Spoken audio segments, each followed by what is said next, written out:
Hi hello నమస్తే. ఈరోజు మన కర్రీ వచ్చేసి ఎగ్ పన్నీర్ కర్రీ అండి. ఎగ్నే పన్నీర్గా మనం చేస్తాము, దాన్నే కర్రీ చేస్తాము. ఎలా చేయాలో ప్రాసెస్ చూసేద్దాం. ఇదిగోండి, ఫస్ట్ మనం ఎగ్తో పన్నీర్ తయారు చేసుకుందాం. దీనికోసం 2 ఎగ్స్ తీసుకున్నాను నేను. అయితే ఈ ఎగ్స్ పగలగొట్టి ఇందులోకి వేసి,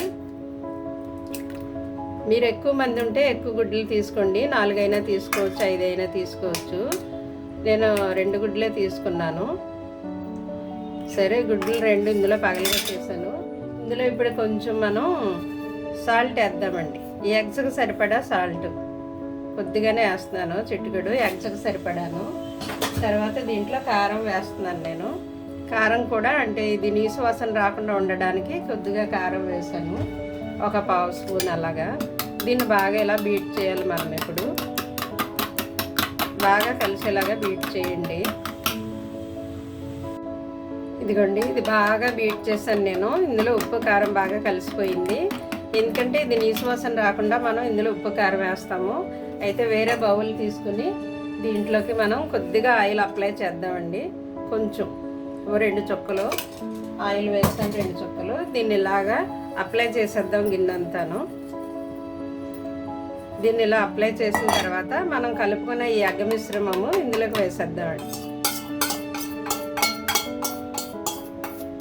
దీన్ని ఇప్పుడు మనం బాయిల్ చేయాలన్నమాట. జున్ను ఏ టైప్లో బాయిల్ చేస్తామో ఆ విధంగా వేరే గిన్నెలో పెట్టి బాయిల్ చేయాలి దీన్ని ఇప్పుడు మనం. ఇదిగోండి, నేను కింద కుక్కర్ పెట్టాను, అందులో వాటర్ వేసి ఇది ఇలా పెట్టాను అనమాట. ఇది ఇలా పెట్టేసి నేను లిడ్ పెట్టేస్తాను. 2 విజిల్స్ వస్తే చాలండి. లేదంటే మీరు పైన ఇది విజిల్ పెట్టకపోయినా మూత తీసి చెక్ చేసుకోవచ్చు. హై ఫ్లేమ్లో పెట్టేసి ఒక 10 నిమిషాలు అలా ఉంచేసి మీరు తర్వాత చాకు పొడిసి అయిపోయింది లేదో చెక్ చేసుకోవచ్చు. లేదంటే కుక్కర్లో పెట్టినా 2 విజిల్స్ వేస్తే చాలు. లేదంటే మీకు రైస్ కుక్కర్ ఉందనుకో, అంటే పెద్ద కుక్కరు, ఓ గిన్నెలో రైస్, ఓ గిన్నెలో ఇది అలా పెట్టేసుకున్న రైస్ అయ్యే లోపల ఇది అయిపోతుంది అనమాట. ఇదిగోండి, కుక్కర్లో నేను 10 నిమిషాలు పెట్టాను. ఇది ఇలా అయ్యిందనమాట, ఇలా తయారైంది. దీన్ని ఇప్పుడు మనం ముక్కలు కోసి దీన్నే మనం కర్రీ చేద్దాం ఇప్పుడు. ఓకేనా? దాన్ని ముక్కలు కోసేసి కూర వండుకుందాము. స్టవ్ ఆన్ చేసి నేను కూర కోసం కడాయి పెడుతున్నాను, కర్రీ కోసం.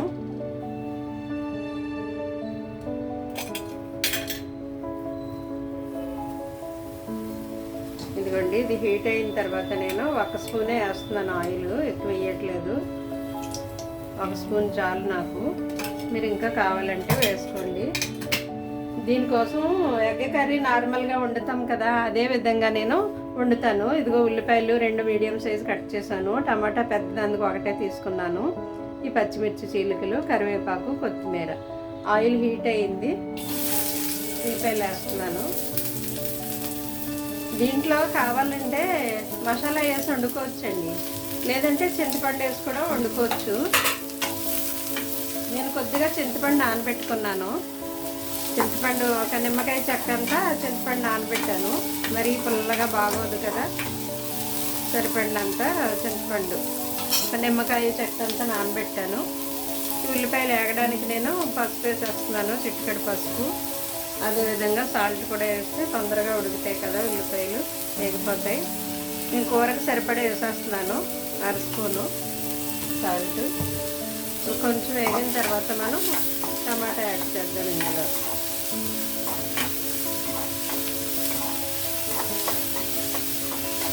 కొంచెం వేగనిద్దామండి.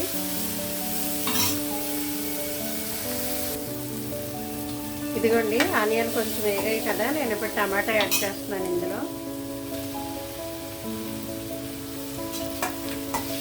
టమాటా వేసాక కొంచెం మంట పెంచి ఇది కొద్దిగా మగ్గిన తర్వాత కారం వేద్దామండి.